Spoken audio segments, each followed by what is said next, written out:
The meeting is live. Okay, great. I wanted to welcome everyone again to this week's ITGS committee meeting, and just very excited for people to be here. I'm joined today by my colleagues, council members Blumenfield and Councilmember Price. Before we call the roll, again, this is my second committee meeting and the second committee meeting that this is second committee meeting that I'm chairing. And when I did the meeting last time, I hadn't actually attended any committee meetings before. And I just wanted to offer at the beginning of this meeting an opportunity for my fellow committee members just to say very briefly a little bit about what their hopes are for this committee during this time that we're all going to be working together. I think, I just wanted to get a sense from you both on what your hopes were. So I don't know if Councilmember Blumenfield, if you wanted to speak on this for a couple of minutes, especially given that you were the previous chair, right? Not the immediate past chair, but several chairs ago. Several chairs ago. I apologize. This was the first committee I chaired, and I love this committee, and I've stayed on it ever since. I'm a big believer in trying to make Los Angeles the most connected city in the world. And there's so many ways to do that. And also, I'm a big believer that through technology, we can do more with less. And this committee has the potential to infuse that into every aspect of the city. So in some ways, if you care about the city and the institution, this is a great committee to be on. And I'm really looking forward to your leadership as chair. I know you're going to do a great job. You care about these issues as well. It's a great way to not only bolster the city, but to also add equity into the city, because technology is very democratizing in many ways, and it's a great way to get people not only connected, but doing more with the technology, not being burdened by the barriers of the past. This is a way to do things in a new way throughout every department in the city, and every department has to come through this committee in that respect. So I think this is a great platform as a committee. One of the items today we're going to be dealing with is going in that direction, and I look forward to working with you and supporting you, and appreciate that. So I'm thrilled to be part of the committee. Great, thank you so much. And Councilmember Price, I don't know if you had any thoughts on hopes and dreams. I think you're on mute. Yeah, I think we're off now. Am I on? Yeah, now I can hear you. Yeah, I just want to say how proud I am to be on this committee. Also, I had a chance of serving under the leadership of Bob, and the issues he referenced are the issues that are dear to my heart as well: equity, access. We have an exciting opportunity to leverage limited resources in a way that can really benefit underserved communities like the ones that we represent. So, Madam Chair, I'm just happy to be here. Look forward to your leadership. Look forward to supporting you. And look forward to all of us working in a collaborative effort to make things better for the citizens of our city. Thank you. Well, thank you both for those remarks, and I just wanted to also add to this that I'm really excited for the potential for us during this time of fiscal crisis to use technology to make things more efficient and to make things cheaper while still providing the same level of services in the city, to make sure that we're using technology to reach out to underserved residents and to make sure that we're connecting people to services in the city in a more effective and proactive way, to make sure that we're looking at opportunities for the city to really function as a tool for increasing economic equity through our procurement system, and really looking at right-sizing contracts, at making those processes easier to access through technology, through the work of this committee, and to making, I think, the functioning of the city more transparent to people. I feel like technology is the interface through which that happens. And I feel like this committee is really the interface through which that can happen. So I'm really excited to promote that. And finally, to be able to use the resources of the city, buildings, our fleet, all our assets, as effectively as possible, to use them as powerfully as possible to advance the city's goals. So I'm really excited to be here, really excited to be working with you. And I wanted to just thank you for providing your perspective before we start. And Mr. Espinoza, I don't know if you wanted to call the roll. Yes, so Councilmember Rahman.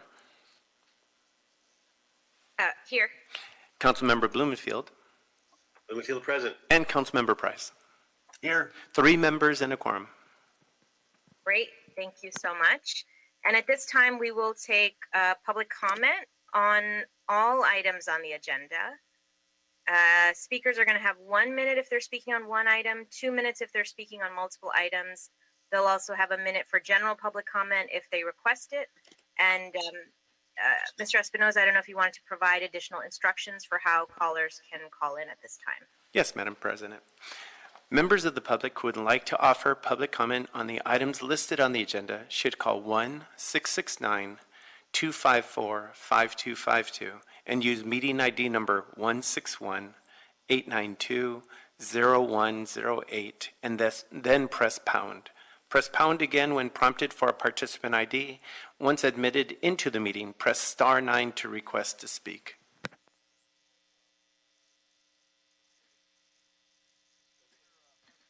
We will now take public comment. Please press star 9 to request to speak.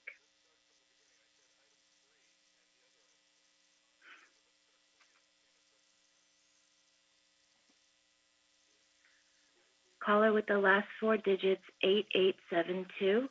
Please press star 6 to unmute and state your name and the items you wish to speak on.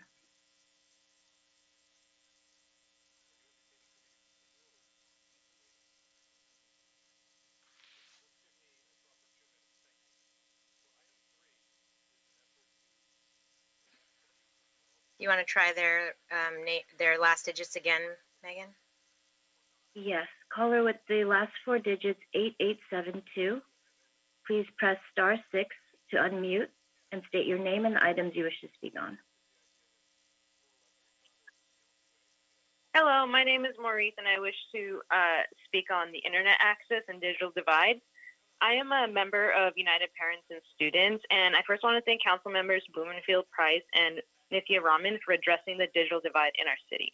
As someone who was born and raised in South LA, I have seen firsthand the effects of the digital divide in low-income communities when it comes to education and work from home.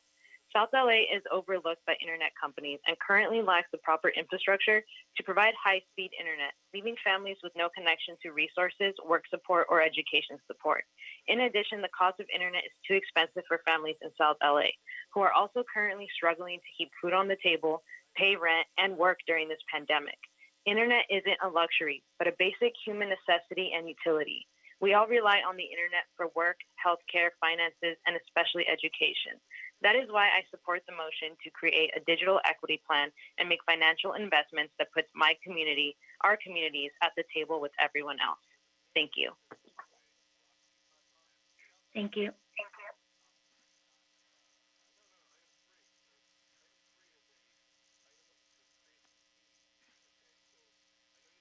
Megan, do we have other callers? Yes, we do. Caller with the last 4 digits 9149. Please press star 6 to unmute.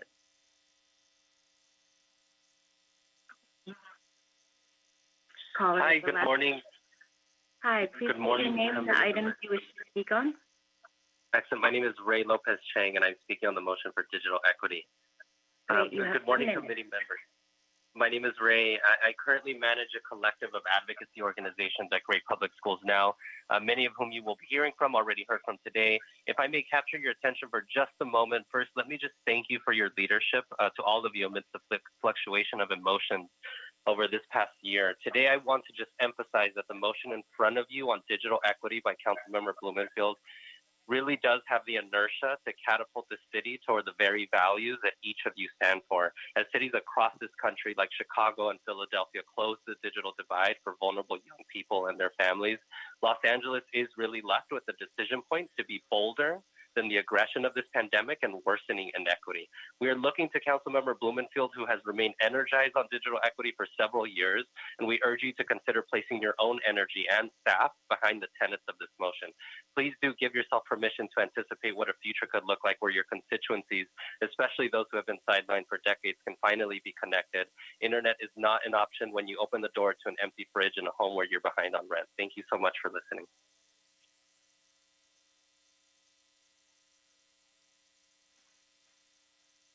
Thank you. Caller with the last four digits 3025. Please press star 6 to unmute. Hi, good morning. My name is Elmer Roldan. I'm the Executive Director of Communities and Schools of Los Angeles, and I'd like to speak on the motion on digital equity. Great. You have 1 minute. Please continue. Great. I want to start by thanking Councilmember Blumenfield for taking the initiative to place this motion on today's agenda. Also to the members of this committee for your leadership in addressing digital equity in our city, which we know is impacting all of our young people.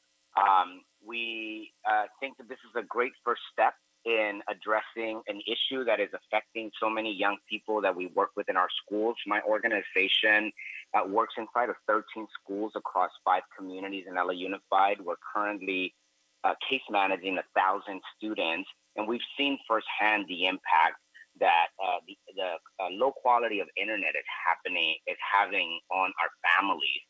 Internet is currently either too costly or the quality is inconsistent. So that's why we're excited about today's motion and for the leadership that you're taking and responding to the need to address and something that is impacting all families. And the fact that the city has taken a step in caring for public education, we think is a bold and much needed move at this time. The city needs to create a digital equity plan and make the financial investments that are necessary to make sure that our young people are able to connect and not lose out on more learning. So thank you so much for allowing me to speak this morning and for your step in moving this issue in the right direction. Thank you. That was great. Caller with the last four digits 6403. Please press star 6 to unmute. Please state your name and the items you'd like to speak on. Good morning. My name is Angelica Solis Montero. I'd like to speak on the motion on digital equity. I'm the executive. Again. My name is Angelica Solis Montero, and I'd like to speak on motion item number 2. I'm the executive director for the LA Coalition for Excellent Public Schools, and I'd like to start off first by thanking Councilmember Blumenfield and the entire committee for hearing this very important issue. I'm in strong support of the motion to develop a digital equity plan. I work with over 100 schools in some of the most impacted communities in Los Angeles of the pandemic, and we have seen the devastating impact both financially and certainly in terms of educationally, what students and families are facing due to the inequitable digital divide. We think it's extremely important to ensure that all of our communities are supported so that they are able to connect and to school, to work. Internet provides access to so much, including healthcare and financial resources.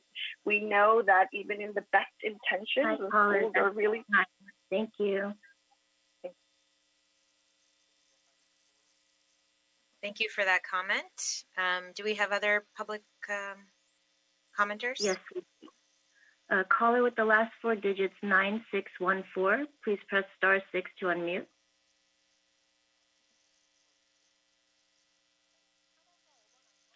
Caller with the last four digits 9614. Please press star 6 to unmute. Hi, please state your name and the items you'd like to speak on. Hi, my name is Gabriella, and I'm calling in regards to the digital equity motion. Thank you. You have 1 minute. Hi, good morning. My name is Gabrielle, and I'm an organizer with United Parents and Students. And I want to thank you for taking this first step to tackle digital equity in LA. As we've seen during the pandemic, digital access is incredibly important and allows residents to gain information about community resources, our current health crisis, and so many other opportunities, and especially allows students to access their education, which of course is vitally important during this time. But unfortunately, as I'm sure you know, digital access is not equal across our city. Internet is expensive, which during a pandemic makes it very difficult to afford. And the quality of internet is also a huge problem. And so Of course, especially for students trying to learn right now, it becomes impossible for them to access their education without the infrastructure and resources that they need. So I urge you to pass this motion, but I also urge you to make the financial investments necessary for ensuring broadband for all, especially for our most vulnerable and underserved communities. And we also ask that you find ways to leverage your power over internet service providers. At a minimum, we need data transparency. Who do they serve and what do they charge? Thank you for those comments. Caller with the last four digits 6304, please press star 6 to unmute.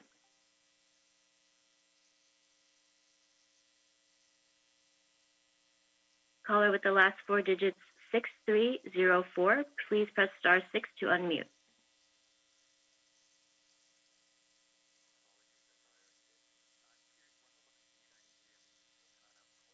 Okay, I'm going to move on to the next caller. Caller with the last four digits 7539, please press star 6 to unmute.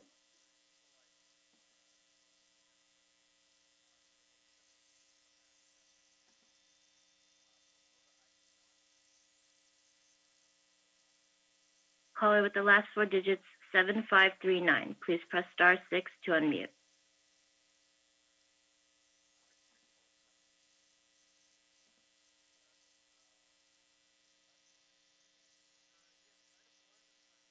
Okay, I'm going to move on to the next caller.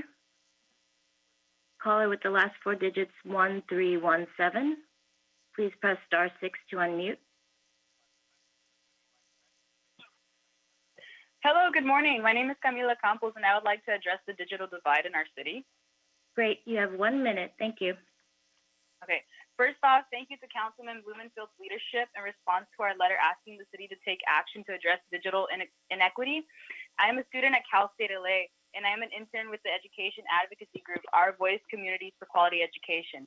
I know that closing the digital divide is critical to student success, training, networking, and our ability to secure jobs.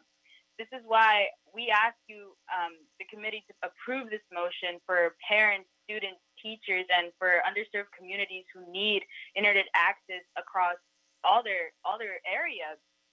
This pandemic has disproportionately impacted some of our most vulnerable communities, such as South LA, such as the Northeast San Fernando Valley. The internet quality is slow and inconsistent in some cases, and we need your financial investment to ensure that children and other people are able to access things such as healthcare, financial resources, news, and for everything to be so available to people who don't have the best internet access. So thank you. Please take this into consideration.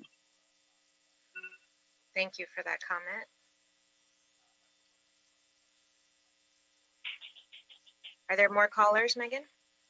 Yes, there are. Caller with the last four digits 2481, please press star 6 to unmute. Caller with the last four digits 2481, please press star 6 to unmute.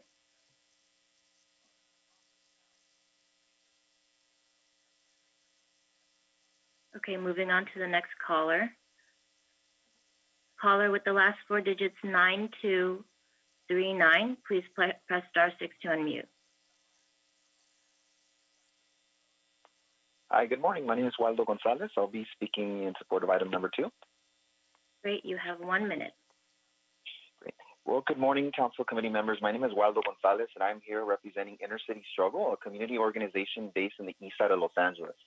ICS serves some of the highest need and most vulnerable communities in Los Angeles. As such, the communities that we serve bear a higher burden when resources for education, health, and technology are lacking. The COVID-19 crisis has exposed just how vulnerable communities are to being affected by the public health crisis and the need that has risen for thousands of families and students who are already affected by inequitable community conditions. ICS stands in full support of the creation of a City of LA digital equity plan and urges members to vote to pass this important motion to ensure digital equity for all.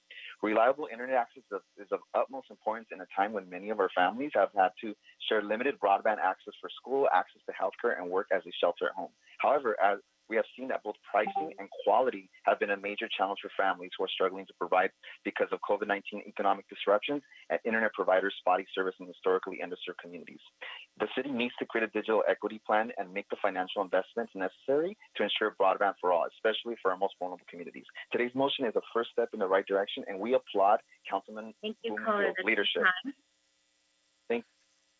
Thank you for that comment. I did just want to say, Mr. Espinoza, could you advise on people who aren't able to comment because of technical issues, or if they had more to say and they don't have the time, they're able to provide a written comment to the council file? Is that correct? Yes, they are able to provide written comment. The easiest way is just to go to the council file in our council file management system, which is found at lacouncilfile.com. And above there, you'll see a little icon with a new. You click on that, and from there, you could put in your public comments.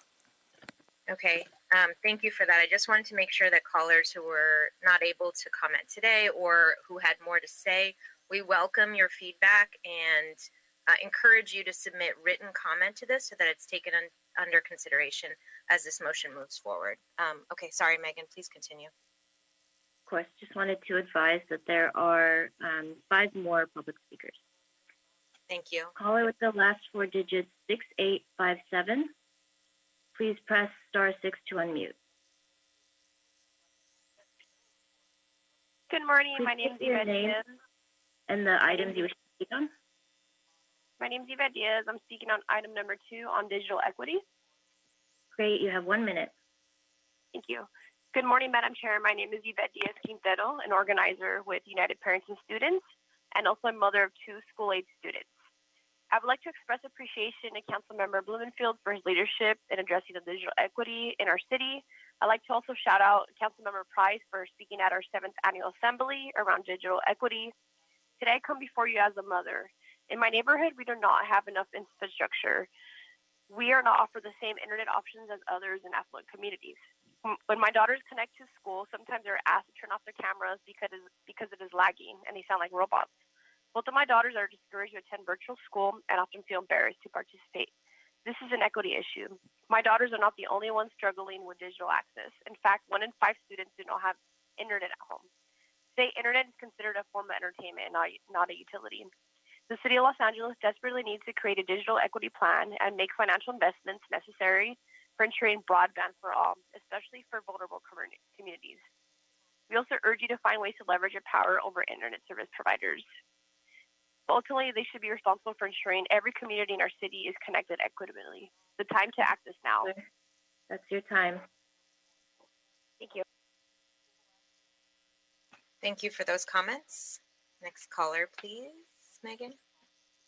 Caller with the last 4 digits, 8930. Please press *6 to unmute.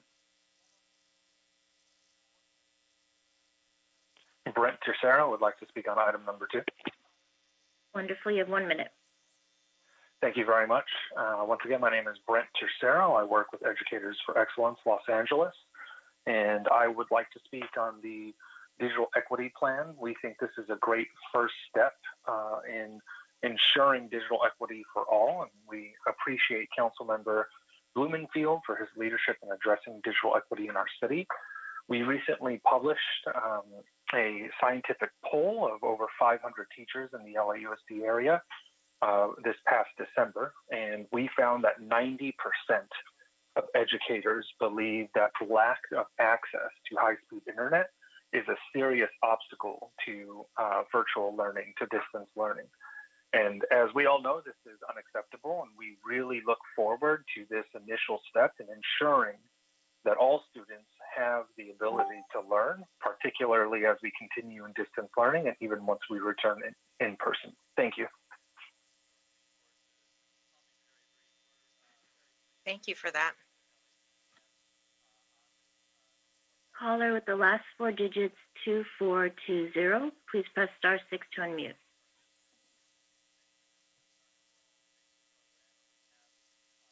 Caller with the last 4 digits, 2420. Please press *6 to unmute.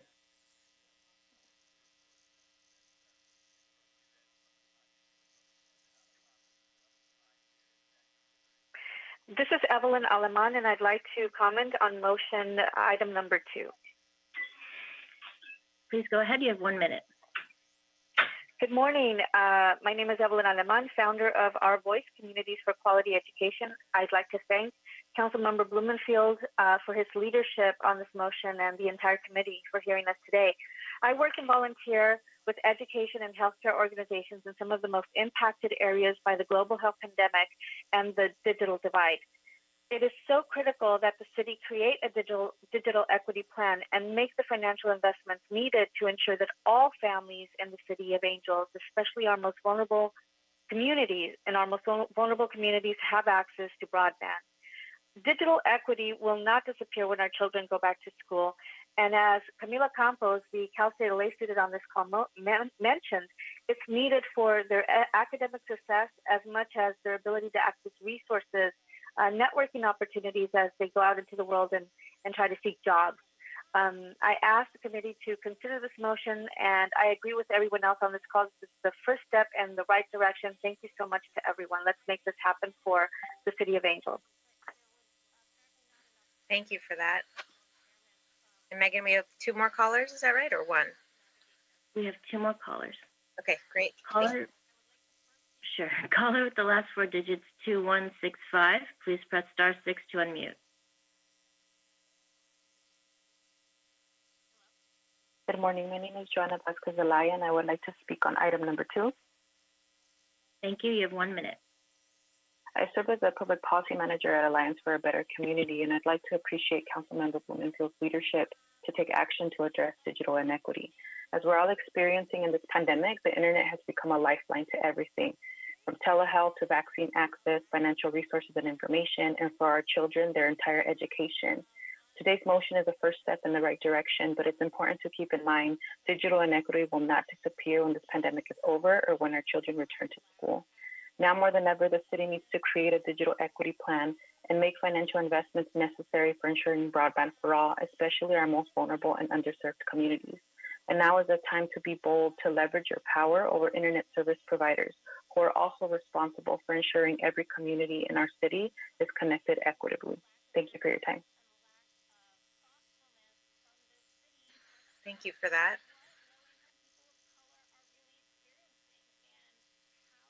Caller with the last 4 digits, 1094. Please press *6 to unmute.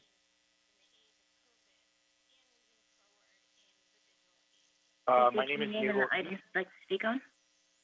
My name is Diego Ortiz, and I'm going to speak on the motion for digital equity.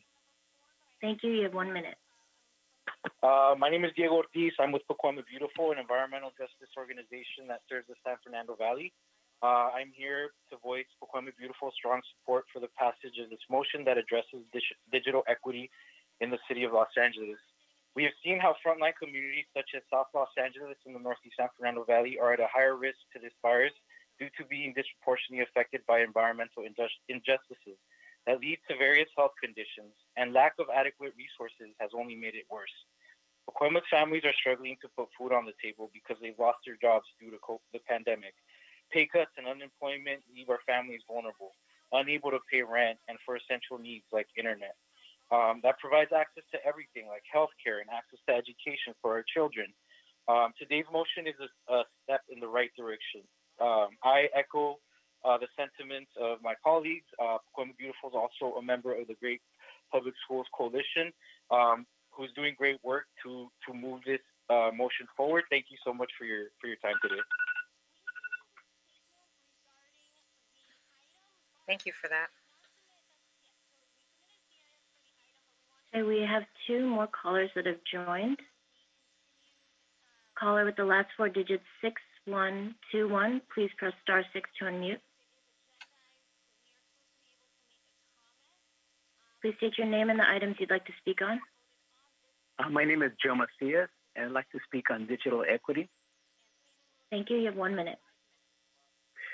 Hi, well, first of all, my name is Joe Macias, and I am a resident here in the San Fernando Valley and also a parent of an LAUSD student.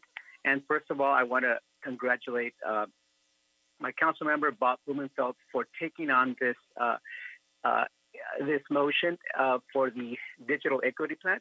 I'm also a parent, and I participate in parent chats with other parents. And one of the things that keeps coming up is this technology, a lack of technology with access to quality internet. Even though they do participate and they do have internet, it's spotty. And what happens when you have two or more students that are accessing that same the same broadband? It limits both of those students. So thank you for taking this on. So not only taking this on, but also to make sure that it does provide a quality, it's a quality product, and especially in areas that are mostly needed. Thank you. Thank you for that.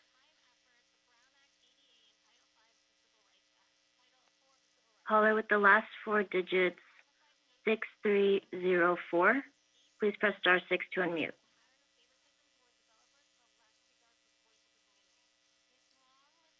Please state your name and the items you'd like to speak on.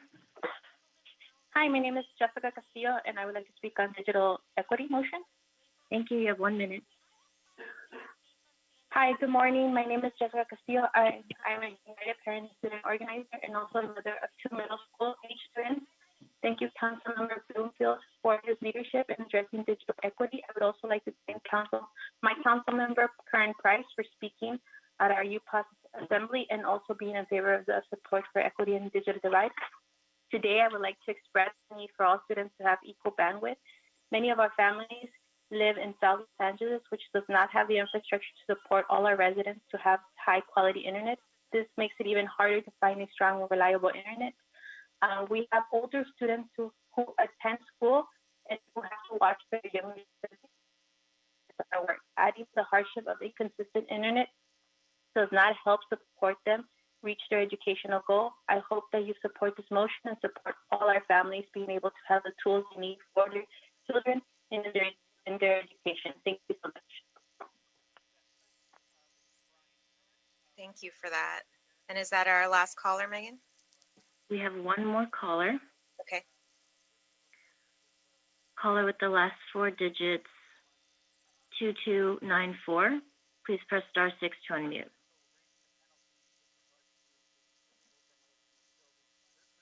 This is Stephanie Hernandez. I'd like to speak on motion item number 2. Okay, you have 1 minute. All right, thank you. My name is Stephanie Hernandez, parent organizer for Partnership for LA Schools. I would just first like to express appreciation to Councilmember Bloomfield on his leadership in addressing digital divide in our city. Back in April, I led efforts in exposing the many barriers that internet service providers are giving to our families in South LA and Boyle Heights. This was very concerning because as of now, especially being quarantined, internet provides access to everything: healthcare, financial resources, news, especially during the pandemic, and especially right now in the time of distance learning for our children to get quality education. So over time, we've seen two major causes on the digital inequity in our city. First will be the cost. Internet is way too expensive, and definitely the quality, especially in the most vulnerable communities. These internet service providers are monopolizing these areas where there's no competition, and they're making the cost of internet way too high for our families, especially when they've lost jobs. And like I said, it's just been very difficult for my families hearing firsthand many stories that I don't have enough time to share. That's your time. Thank you. Thank you. You are muted. Oops. Hello? We have exhausted public comment. Okay, great. Well, thank you so much for all those comments. And I did want to encourage people whose comments were cut off or who weren't able to speak because of any technical issues they had accessing this meeting to submit written comment. And Mr. Espinoza, if you could just provide those instructions one more time for folks who are listening in. Yes, members of the public that would like to issue. Hold on, we're just doing something very quickly. You are unmuted. Okay, so members of the public who would like to submit their public comments, their written public comments, please, you can go to the council file which is at lacouncilfile.com. And from there, there's an icon at the top of that page that says new. There's also the way, the direct way is basically just to go to lacouncilcomment.com. That's another way for you to submit your comments for this item. Great. And just as a reminder, the council file number for this item is 19-0665-S1. If you wanted to look it up on the council file management system to submit a written comment. Okay, thank you all. That was great. At this time, I want to recommend that we take item 1 on the agenda on consent unless there's any objections from committee members. Great. So, okay, I guess Mr. Espinoza, could you please call the roll again? Yes, Councilmember Rahman. Aye. Councilmember Blumenfield. Blumenfield, aye. And Councilmember Price. Aye. Item number 1 passes. Okay, great. And at this time, we're going to consider item 2, which generated so much public comment and interest. I wanted to ask if Ben from the CAO's office was here to discuss the item. And I don't know, Councilmember Blumenfield, if you wanted to set the stage in any way for the discussion. That would be great. Thank you. Let me just say, bridging the digital divide has been an important issue for me for a very long time. Many of us have understood that this is a major issue, but as the callers pointed out, this last year has just driven a wedge deeper and brought this issue to a whole new level. I think about it, I'm sitting here on this virtual call. My 2 kids are each on Zoom calls for their classroom. My wife is on a Zoom call having meetings. And I'm very fortunate. I was able to invest in a higher speed access, and it's still difficult. So many people don't have that luxury, are falling behind or can't function. As the callers mentioned, it's not a luxury, it's a necessity. And as a city, we tried to blow up the digital divide through my CityLink LA initiative. That was my push a couple of years ago to get free connectivity to everyone. It was kind of swinging for the fences. And that effort, it did help us move the ball forward substantially, but we never got the right private sector partner to step up and make it a reality. And since swinging for the fences didn't work, ever since we've been trying to get base hits. In other words, we've been clawing our way forward on the digital divide inch by inch ever since, with some good programs like the library's Tech to Go, where any cardholder can check out a mobile hotspot. And I pushed the Hour Cycle LA, where we distributed and refurbished city computers and got donated hotspots, and we did that all over the city, which was great, free internet access and refurbished computers. And we have Rec and Parks. We've done a number of private partnerships where they are offering free hotspots at their locations. And then most recently with the creation of the Angelino Connectivity Trust. While admirable, all of these efforts just scratch the surface when it comes to addressing the real needs of the community. There is so much more that needs to be done at the federal and state level as well to make a bigger impact. So we need to continue to push for regional and statewide plans. But the city, we can also push to make an even bigger difference. My goal for this report would be to bring all the pieces being worked on in different departments together, because they're not coordinating, and to identify where the holes are in addressing connectivity, addressing device distribution, and digital literacy. This is going to help us provide guidance on how to use the digital inclusion funds, the limited resources, in a way that has the greatest impact. Now, the Digital Inclusion Fund, as you all know, is my companion legislation that levies a small fee on cell phone co-locations on lighting poles. And that was basically to get us started with a fund. And that's great. That's been successful. It's a small fund, but it seeds the inclusion fund. And it creates a bucket for when the state or feds come forward with serious money, or we find another funding source. So it's a way to get us started. It is not the solution, but it gets us going, and that money's there. And now with this, we're going to figure out how best to spend the limited resources, but more importantly, how to create the structure. And I really want to thank CAO, CLA, Bureau of Street Lighting, ITA, BOE, the mayor's office, Library, Rec and Parks, Civil Human Rights and Equity Department, HACLA, all of whom had a role in promoting digital equity, and I look forward to their continued collaboration on bringing forward this digital divide. It's not something that one department or another can handle on their own. It's got to be this team effort. I also want to thank all of the callers that represented amazing groups, especially Evelyn Elman, who connected my office to a number of these organizations. She is a warrior on this issue. She's also a constituent of mine who I get to work with on a number of good community issues. And you've helped give this whole effort new life, and as well as all the folks who called in. So I'm just really excited about this. It is, I don't want to overplay it because it is just a step, but it's an important step to get us organized, and I'm glad that we are on the cusp of taking it. So thank you. Great. Thank you for those great remarks. And I wanted to invite at this time Ben Seha from the CAO to provide his feedback as well. Sure. And thank you, Madam Chair, and the rest of the committee members. This is Ben Seha at the Office of the City Administrative Officer. Our office has been involved, as Councilmember Blumenfield mentioned, on various initiatives related to digital inclusion, digital equity. And what I just want to say is that, as he mentioned as well, a lot of these have been individual initiatives, kind of in a silo from one another, and being driven individually by certain departments or maybe certain offices. I think what's important about a plan as being requested and proposed is creating a strategy for the city on how we could bring all these initiatives together under similar core values and a mission statement, perhaps, as well as goals that we want to set for the city, and in essence, a strategic plan that really push forward initiatives around digital equity and inclusion, and just look forward to working with the CLA and with your offices and the rest of the departments that are involved. Okay, great. At this time, I wanted to ask if there are any questions or comments on this agenda item in addition to what we've already heard today. And Councilmember Price, I know we haven't heard from you on it yet and would love to get your feedback.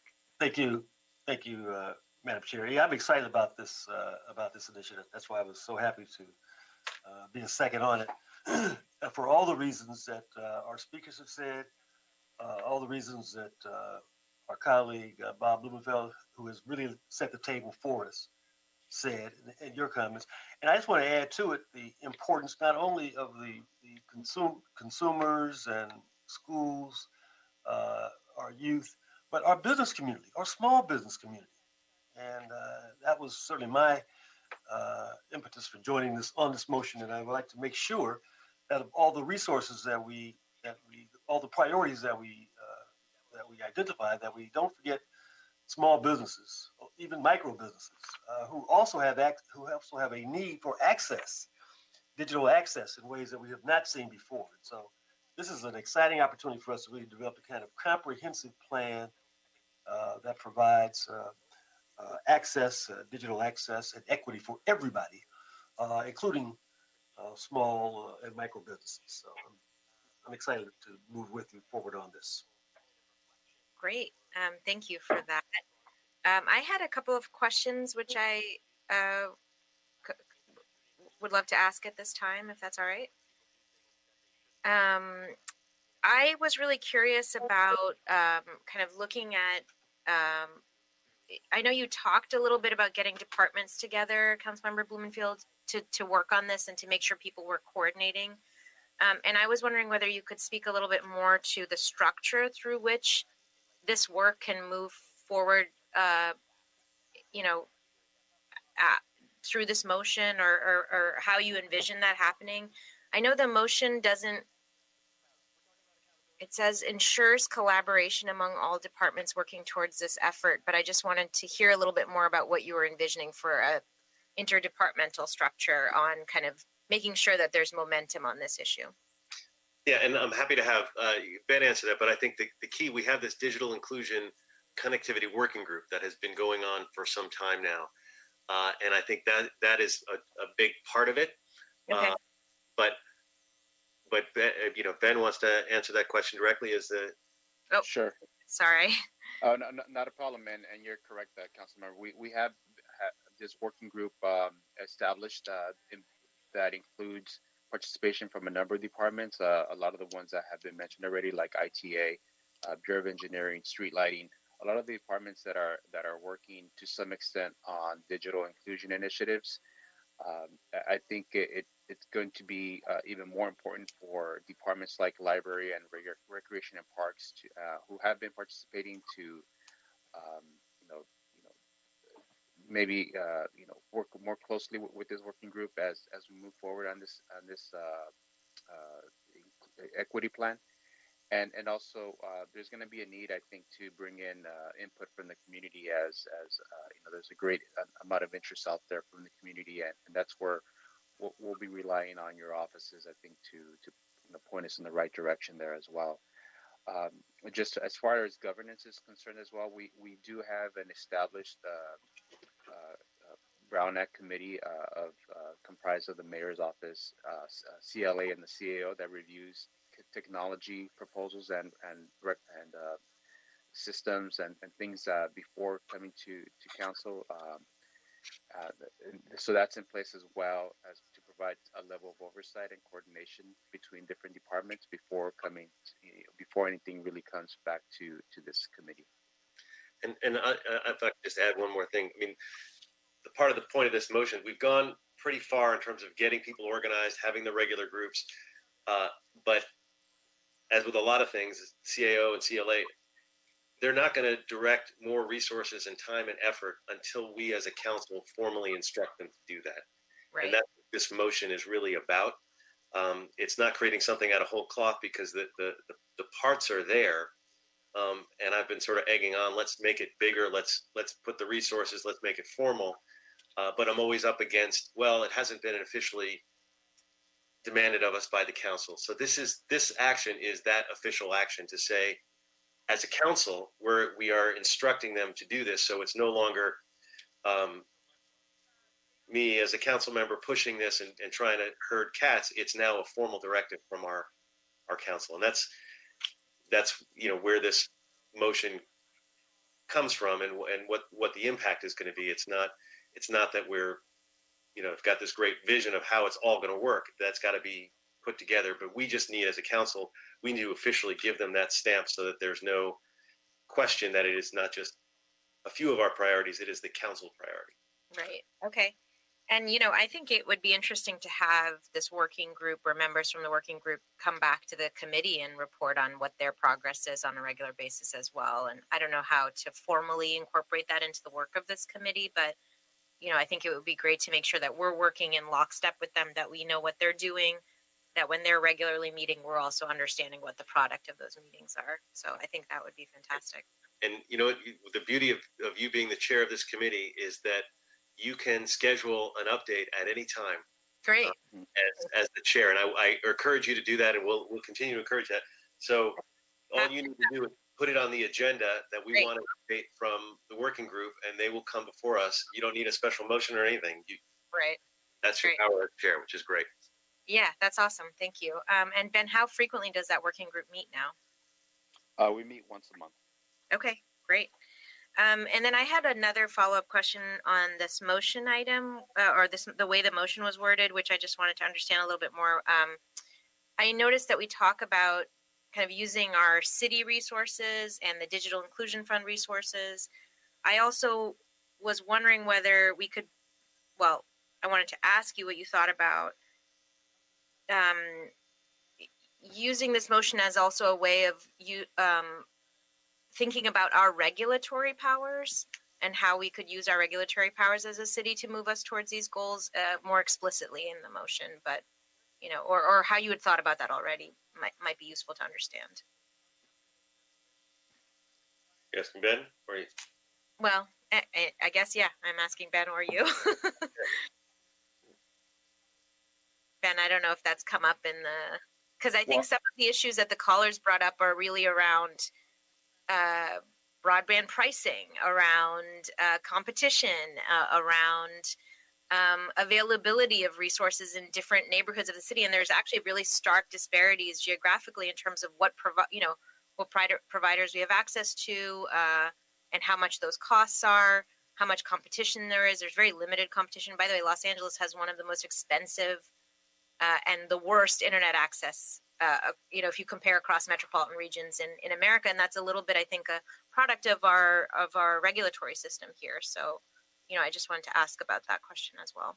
Yeah, and I mean that might be a question more suited for like a city attorney that is more familiar with our regulatory powers over these types of businesses. From my understanding, a lot of it is just market driven.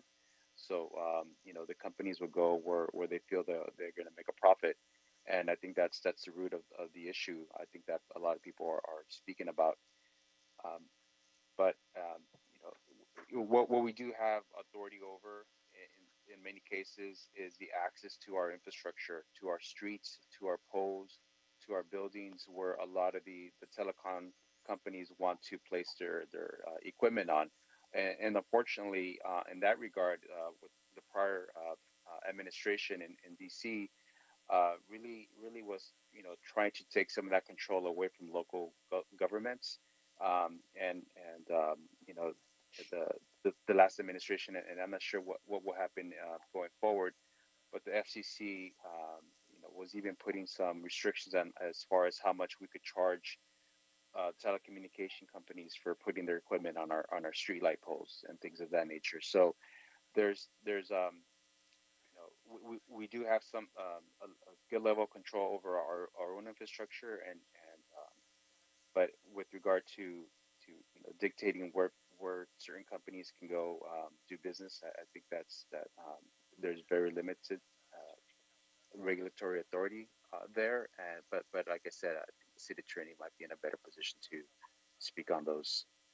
And I'm happy to add a little bit too. I mean, I think Ben is right in terms of most of the regulatory stuff is the CPUC and the FCC. They pretty much dictate the regulations, and both of them have been going the opposite direction. We had to do a big lobby effort last year or 2 years ago when they were limiting the amount of money that we could charge on each pole, and that's a constant difficult spot for us. I mean, if we do have any regulatory power, I'd love to figure that out with you. But unfortunately, we don't. I don't know where that is. I mean, DWP is our utility, and there's some leverage there if we try to make this into a utility. But at the moment, it's the state and the feds. Yeah. Well, it's just, I think, worth thinking about as you think about the broader goals of this motion. And then the final question I had was when you said funding sources in the motion. I don't know if the motion language needs to be amended or at this point can be, but just thinking about private and public funding sources. So I think would be useful, because I do feel like, especially given the pandemic, there's a lot of interest from philanthropic sources to look at this issue a little bit more explicitly, and from private companies to kind of partner with public ones to take action on something that I think has been really kind of made more clear. The inequities have been made so much more clear. So, and I don't know what you had thought about when you initially put this motion together, but I just wanted to ask about that as well. Yeah, I mean, I think we need to be. I mean, I tried that initiative with the CityLink LA to really get the private sector to pay for the entirety of this and offer our infrastructure and a lot of our in-kind stuff as a counterweight. We got very close on that, and the ball moved, but we never got the right partner. In terms of the funding source for the Digital Inclusion Fund, at the moment, it's fairly small. It's just a fee that we have put, and that's the companion legislation on the co-location of towers, and it's a $50 fee on or an $800 fee, I think, on the towers, and it generates some money, but it's not where the real money is going to come in. The real money is either going to come in through either private sector, as you're saying, coming in and helping us there, or doing something different, or as the feds and the state are looking at various funding sources. If we've created a bucket and a pathway for funding, we may be able to make something big happen. So this is to take what little funding we have at the moment, try to create something positive, and then ideally figure out a way to bolster that up. Okay, great. And so I guess we can, I think that answers my questions. I don't know if you had any additional comments or anything you want to offer. No. So I feel like we can just move ahead with a vote on this, right? Yeah. Okay, great. So, okay, I'm a little bit lost now. Do I actually have to say we're going to vote on this item, or we're going to adopt this motion at this time? Yes, this would be to approve item number 2, and I can call the roll if that's okay with you. Yes. So Mr. Espinoza, could you call the roll to approve item number 2 moving forward? Thank you. Councilmember Raman? Yes. Councilmember Blumenfield? Blumenfield, aye. And Councilmember Price? Councilmember Price? Oh, I believe you're muted. Aye. Thank you, Councilmember Price. That is 3 votes, and item number 2 is approved. Okay, great. So at this time, Mr. Espinoza, is there anything else pending before the committee? No, Madam Chair, the desk is clear.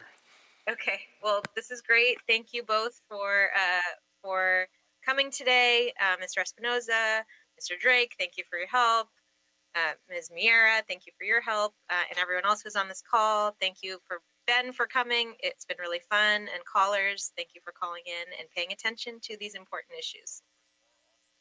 And with that, this meeting is adjourned.